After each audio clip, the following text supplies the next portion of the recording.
We're going to address a key question facing our planet. Where and how should we act to reduce the risk of extinction to marine species? Before we do that, though, we'd like to just take a minute to introduce IUCN, the International Union for Conservation of Nature. IUCN, as its name implies, is a union. It's a union of public sector and civil society organizations. About 200 governments and government agencies and subnational governments, and about 1,400 non-governmental organizations and civil and indigenous peoples organizations. Now, those members of IUCN meet once every 4 years as the highest governing body of the Union, the World Conservation Congress. It builds on the general body of policy of IUCN as a union by debating and adopting, or sometimes rejecting, motions. It convenes elections of a global council who then govern IUCN over the coming 4-year period. The elected chairs of IUCN's independent expert commissions can then proceed, based on those commission mandates, to establish those expert commissions comprising about 17,000 specialists from around the world. The Sustainable Development Goals, established in 2015, for the first time ever, established goals for the environment, goals for nature, at the same level as global goals for social and for economic sustainability. They included specifically goals for maintaining life in the oceans and goals for maintaining life on land. And within those, a specific target 15.5, for protecting and preventing the extinction of threatened species under the Convention on Biological Diversity. And the Global Biodiversity Framework establishes 4 top-level goals for maintaining biodiversity, and one of those on the reducing the extinction risk to species tenfold by 2050. These global goals for life on Earth are wonderful, but what do they actually mean on the ground or in the water?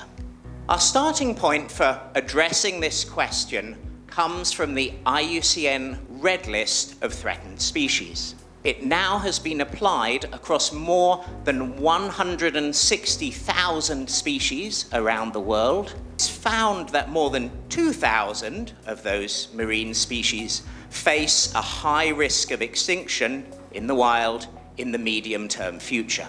The Red List is supported by a partnership of 14 institutions, each of whom contribute at least $1 million of resources. The IUCN Red List has 3 specific properties. The first of these is that it is based on a standard. Once that standard is in place, it's then possible to proceed to apply the Red List categories and criteria to any species. All coral species assessed for the first time in 2008, and a comprehensive global reassessment of coral species is underway. In this graph, the hot colors, the reds and the oranges, show species which are assessed as threatened, as facing a high risk of extinction, supported by a broad set of associated documentation. The Red List system is robust to incorporating taxonomic updates. It's then possible to derive a metric of the potential contribution of a given action in a given place towards the global goal of reducing species extinction risk. The metric is wholly additive and wholly scalable. It can be used across any sectors, any decision-making processes, in protected areas and national parks, in local government, in national government, in the private sector, in civil society, as an estimated metric for the first time for the marine environment, led by our colleague Joe Turner just last year, allows derivation of a quantitative estimate of risk of extinction. It's then possible to derive a weighting based on the category of extinction risk. Nearly everywhere has some opportunity to contribute towards reducing extinction risk, but some places have much higher opportunity than others. Taiwan emerges as having very high estimated values for the species threat abatement and restoration metric. And you can see down here in the south of Taiwan, extremely high values for marine star.